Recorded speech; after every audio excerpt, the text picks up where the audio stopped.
alive? Just when I thought you couldn't get any dumber. Is this a suicide? He pulled out the gun and shot himself in the head. His brain splattered on the walls and flowed onto the floor.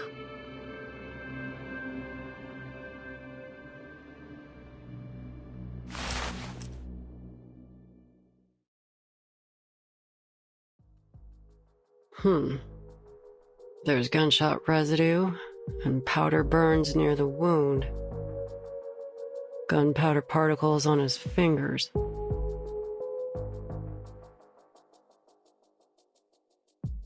There's no doubt. He died from a gunshot wound. The bullet was fired from the pistol in his hand and went straight through his skull. But this ain't just any pistol. It's a Xeno pistol.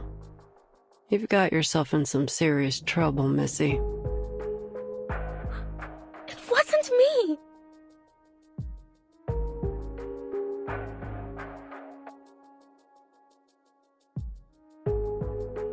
I'm just an innocent, sad, terrified girl who just happened to pass by.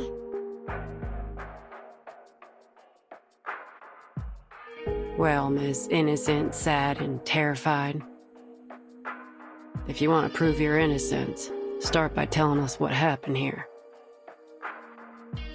And mind you, I will call you out if you lie.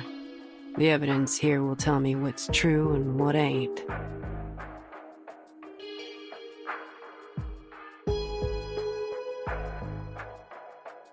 If you're so clever, then why are you asking me? Just figure it out yourself.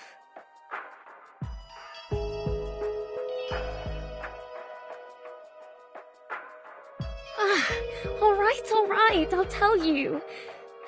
This madman has been harassing me.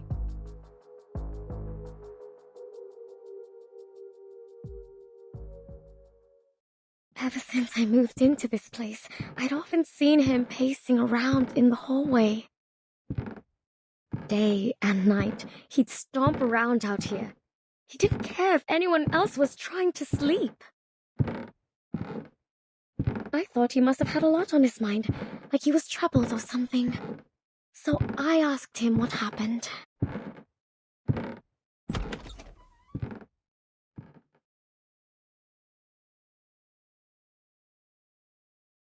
His deep, sunken eyes were bloodshot. Every fiber of his being screamed that something was wrong with him. Sir, if you have any problems, there are many ways to solve them. But pacing in the hallway isn't one of them. Plus, it disrupts everyone's sleep. I swear I didn't say anything too harsh, but he was just downright rude. Get the hell away! Get out of my face! Excuse me! That's pretty rude, you know! I had no desire to argue with the madman. Thankfully, the maid intervened when she heard what was going on. I had no idea what she said to him, but eventually they came to terms. He stopped pacing the hallway from then on. That was a relief. I'm sure the other guests would agree. That maid can vouch for what I've said. Ask her yourselves. Not long after, I found a letter from Stefan on the floor of my room. It'd been slid under my door. In the letter, he apologized for his behavior.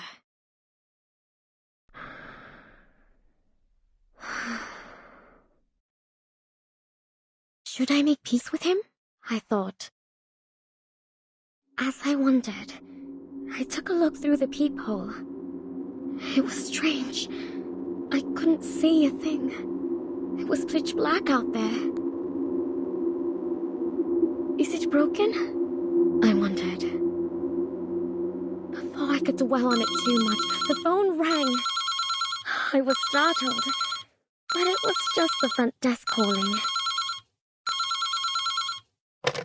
Hello, Miss Kimberly. Is it dinner time already? No. Is there an issue between Mr. Stefan and yourself? She seemed hesitant to speak.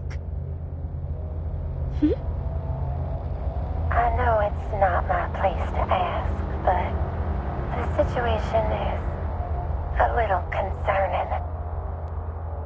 Mr. Stefan is standing at your door, his face pressed up against it, so I just want to confirm that everything's all right between you two.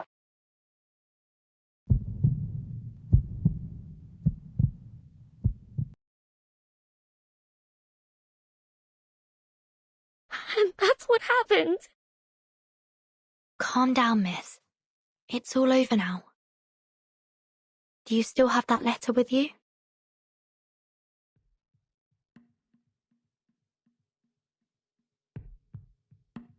Who'd hold on to that? I threw it out right away. It's somewhere in that bin.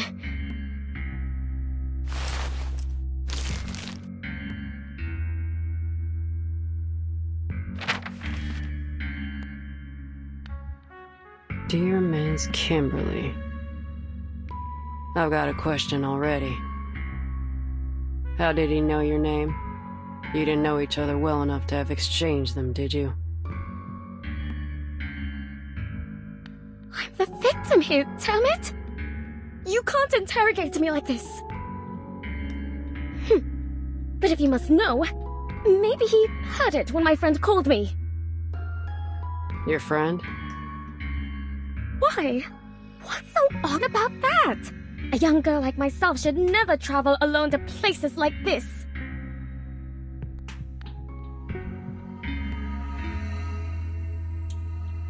I need someone to make my bed and prepare my clothes and, most importantly, I need to eat.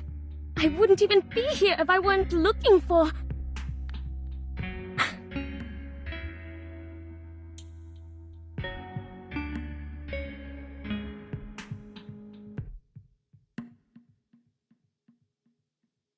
I want to apologize for my behavior earlier in the hallway.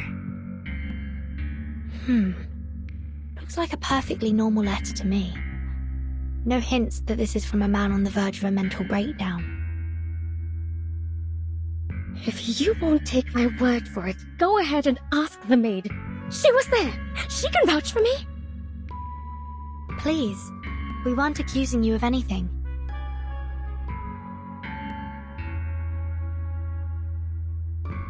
Though graphology has been criticized a lot these days, I gotta say, this looks more like a woman's handwriting to me. So you mean Stefan was a woman?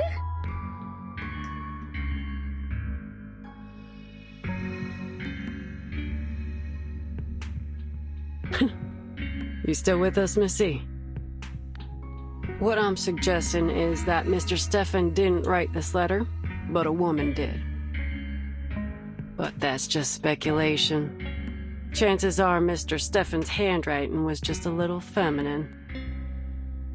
I'll keep this letter for now. Back to my questions. If the story you told is true, then why are you at the scene of his death?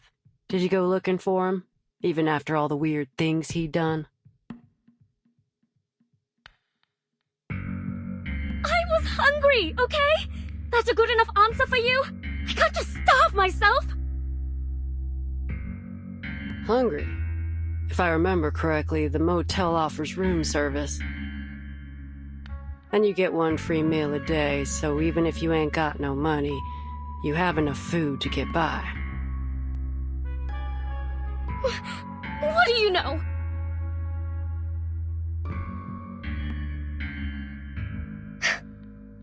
I'm not eating one of those ham sandwiches.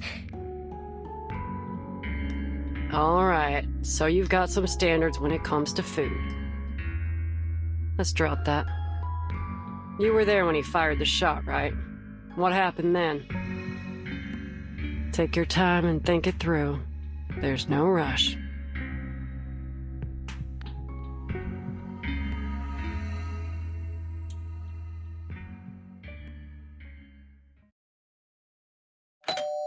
About 15 minutes ago, he rang my doorbell. I thought my friend had returned from town. She always brings something amazing with her, so I opened the door. The last thing I expected was to see Stefan standing there. Who'd have thought that he could get back on his feet so quickly after the beating he took?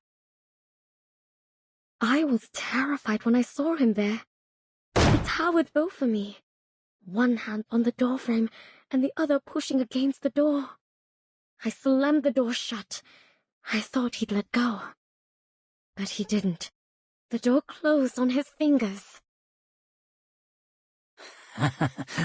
I understand now. I understand it all. You're with Zeno, aren't you?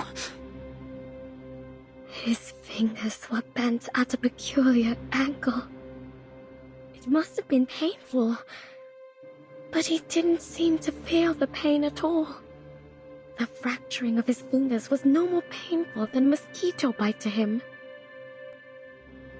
You came to me and made me drop my guard so that one day you could turn me in for a bounty.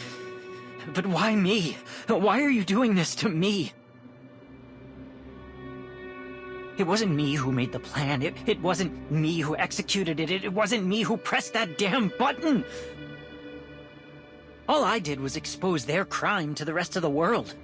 Tell me, why else would they want my head so desperately if they didn't believe they were guilty? In the meantime, the actual killers are treated as heroes. But I'm the hero. Me. But all my sorry ass gets is a lifetime of hiding out in some random motel in the middle of nowhere. This world is sick. What the hell are you talking about? Come on, drop the act. Right after you spoke to me, Vertin showed up at my door. Are you trying to tell me that was just by chance? Vertin? He totally ignored my question. The world has fallen ill. I can see that now. The realm above truly does exist. How else would we have gotten the idea of a perfect heavenly realm? Obviously, it doesn't exist in this world. I don't care. Even if that place does exist, it has nothing to do with you. Get out of the way. I'm closing the door. But at least I get to decide when I step through that door, right?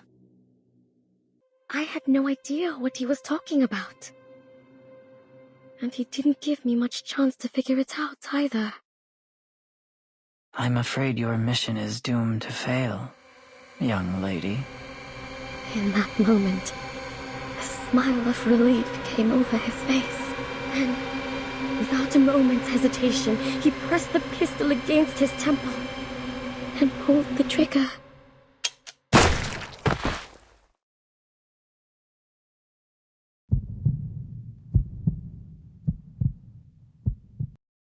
And you know the rest.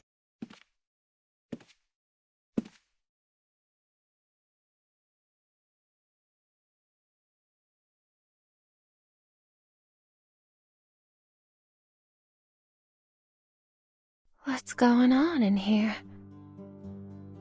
This man killed himself. Oh dear. There's blood everywhere. It'll be a lot of work to clean it all up, and with the weather being so hot, the room will soon start to smell. All the carpets have to go.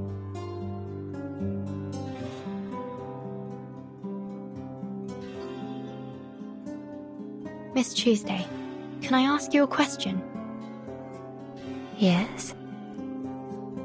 Have you ever had any guests who looked like or claimed themselves to be Manus Vindictae? Manus Vindictae?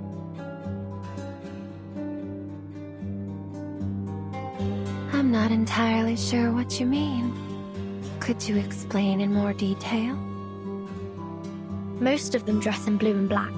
Some drool a fair bit, and most of them can't speak in full sentences.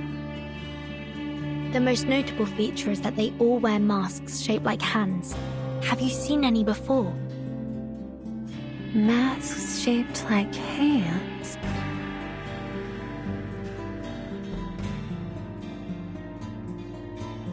No, I've never had a guest who wore a hand-shaped mask.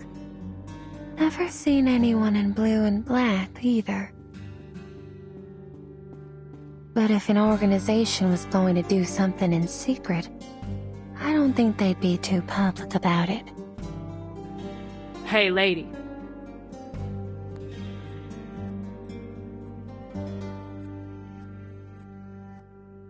Take me to his room.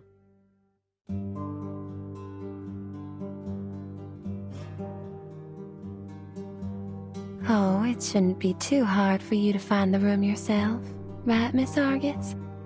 After all, that's how you make a living. But I can just tell it to you. It's 214. You must be curious about that room. I'm surprised. You've been in almost every room in the motel, and you've been here for 2 days. You're like a child in your curiosity. This place would be much safer if you were the sheriff here. Anyway, I hope you can find that girl soon.